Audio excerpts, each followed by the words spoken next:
जब मैं 300 पाउंड का हो गया, मैंने एक ब्रा खरीदी ताकि अपने अजीब ढीले स्तन छिपा सकूं।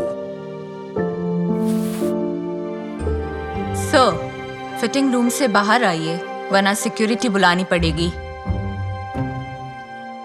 मेरी क्रश का परफेक्ट एथलेटिक फिगर था। एक बार मेरे स्तनों की समस्या सुलझा लूं, तब मैं उसे जानने की कोशिश करूंगा। उसे ताड़ते हुए मैं उलझ गया और गिर गया। एक पल में मेरे सामने वो लड़की खड़ी थी और दुनिया के सबसे खूबसूरत हाथ मेरे सामने थे। इस वजन के साथ तुम्हें चलने से शुरू करना चाहिए, ना कि भागने से। तुम्हें मेरी मदद चाहिए? मैं जम गया और उसने मुझे अपना नंबर दिया। मैं स्तब्ध होकर शाम तक पार्क में बैठा रहा, उसे मैसेज लिखता और उन्हें तुरंत डिलीट कर देता। आखिरकार किस्मत ने ये खुद करने का फैसला किया। तुम परफेक्शन की वो मंजिल हो जिसे मैं पाना चाहता हूं। फिर भी उस बात से केट को कोई फर्क नहीं पड़ा। तो मैंने उसे पहाड़ी की चोटी पर डेट के लिए पूछा। केट खुशी से मान गई, लेकिन उसने कहा कि हम वहां पैदल जाएंगे। मैं भी पीछे नहीं हटा और मंजिल पर पहुंच गया। भले ही मैं इतना थक गया था कि मेरी जुबान पेट में चली गई थी। जब मैं गिर गया तो पूरा सूख गया था। केट ने फिक्र जताई। उसने मेरा हाथ पकड़ा और कहा कि मुझे इनाम मिलना चाहिए। मेरा बास्केट खोलते ही वो बेहोश होने ही वाली थी। बर्गर्स, फ्रेंच फ्राइज, चॉकलेट और सोडा, ये सब उसके लिए बेकार था। याद रखना बड़े मियाँ, हम जो खाते हैं वही बनते हैं। तो ये लो, प्रोटीन बार खाना अच्छा रहेगा। जैसे ही केट ने मेरा यमी खाना कचरे में फेंक दिया, मैंने सोचा सब खत्म हो गया, हम बहुत अलग हैं। जैसे ही हमारी डेट खत्म हो गई, केट ने मेरे कल के प्लान्स के बारे में पूछा। मैंने कहा मेरे पास उसके लिए हमेशा वक्त है। तो तुम्हारे घर पर मिलते हैं बड़े मियाँ।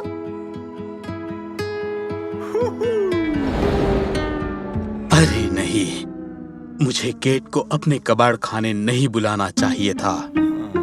मैं घर की सफाई करना सीख ही रहा था, क्योंकि पूरी जिंदगी मैं अपनी माँ के साथ रहता था। वो मेरे सारे काम करती थी, अलग होने के बाद भी। वो मेरे फ्रिज में हफ्ते भर का राशन भर देती थी। केट को दोबारा निराश ना करने के लिए मुझे उन व्यंजनों को अलविदा कहना पड़ा। उसके आने के बाद मैंने उसे कोच पर बैठने और एक रोमांटिक फिल्म देखने का सुझाव दिया, लेकिन उसके बजाय वो सीधे मुद्दे पर ही आ गई और मुझे तुरंत कपड़े उतारने का हुक्म दिया। शर्म के मारे मैंने लाइट ऑफ कर दी और टी-शर्ट उतारी। माफ करना जान, हम ये अंधेरे में नहीं कर सकते। केट ने कहा कि उसे टेप नहीं दिखेगा, जिससे वो मेरा शरीर नापना चाहती थी। पहले तो मैं कंफ्यूज हो गया, लेकिन फिर एहसास हुआ कि उसे मेरी बड़ी फिक्र है। कल तुम्हारे पास मेरे लिए टाइम है?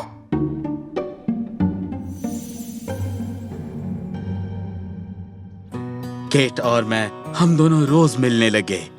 हम दोनों किसी हंस के जोड़े की तरह बर्ताव करते थे। भागना, हाथ पकड़ना, पूल में मजे से पानी उड़ाना। शाम को भी हम आध्यात्मिक और भौतिक अभ्यास करते थे। स्माइल बड़े मियाँ, मैं वीडियो बना रही हूँ। मैंने नोटिस किया कि केट ने हमारा साथ वाला वीडियो पोस्ट किया। इससे ऐसा लगा कि हमारा रिश्ता अब नए मकाम पर था। मैं प्यार में इतना पागल था कि मेरा वजन तेजी से घट गया। फिर भी मैं बिना ब्रा के चल नहीं सकता था। मेरी सलाह मानोगे? तुम इसके बिना भी अच्छे लगते हो। मेरी कंसल्टेंट के शब्द खुशी से भरे थे, लेकिन मुझे सिर्फ अच्छा नहीं बल्कि शानदार दिखना था, क्योंकि दूसरे दिन मैं केट को प्रपोज करने का प्लान कर रहा था। परफेक्ट लड़की के लिए एक परफेक्ट वेडिंग रिंग खरीदी गई। अचानक मैंने उसे किसी और का हाथ पकड़ते हुए देख लिया। वो दोनों एक फिल्म थिएटर में गए। मैंने उनका पीछा किया और थिएटर में उन्हें देख पाऊं ऐसी जगह जाकर बैठ गया।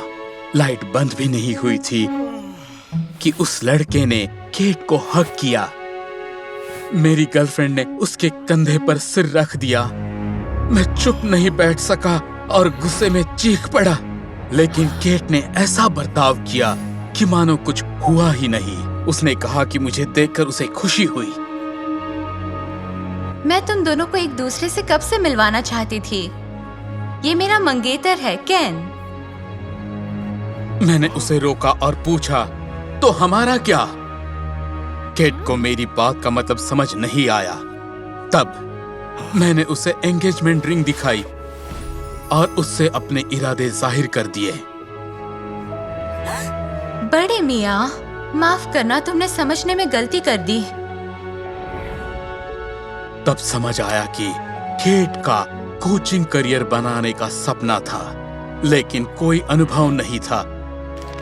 इसलिए उसने मुझे ट्रेन करना शुरू किया ताकि मेरे रिजल्ट उसके सीवी में हाईलाइट कर सके। एक फिटनेस प्रोजेक्ट। मैं उसके लिए बस वही था।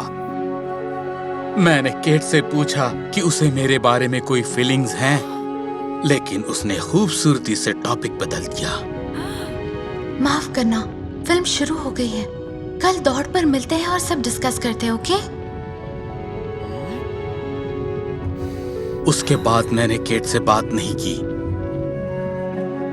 मुझे उसकी आंखों में देखने से शर्म आ रही थी, तो मैंने उसे कॉल नहीं किए, ना मैसेज का जवाब दिया। मैं तो बस उसे दूर से ही देख सकता था। एक दिन पार्क में मेरे साथ एक दोस्त बैठी थी। वो अंतवस्त्र के दुकान में शॉप असिस्टेंट थी। लग रहा था वो मुझे ढूंढ रही थी। तुमने इतने कम समय में अपने कपड़ों की साइज 2 गुना घटा दी है। मुझे तो लग रहा था तुम अस्पताल में भर्ती हो जाओगे। मैंने उसे बताया कि उसके बाद मैंने अच्छा खासा वजन बढ़ा लिया है, क्योंकि मैंने दोबारा मेरा पसंदीदा जंक फूड खाना शुरू किया है। लीजा, उस लड़की का वही नाम था। उसने कहा कि वो कभी-कभी खुद को नादानियां करने देती है, क्योंकि किसी के लिए खाना बनाने के लिए मेरा कोई नहीं है। उसने मुझे डिनर पर बुला लिया और आखिरकार मुझे पता चला कि हम दोनों को फ्रेंच फ्राइज बहुत पसंद है और परिवार का प्यार भरा साथ चाहते हैं। मैंने इसी का ख्वाब देखा था। उसके बाद मैंने लीजा को प्रपोज किया, क्योंकि मैं उससे प्यार करता था और इस बार मुझे पता था क्यों करता हूं। पूर्णता एक दूर का सितारा है। उसकी चाह में आप नजदीक का खजाना देखना भूल जाते हैं।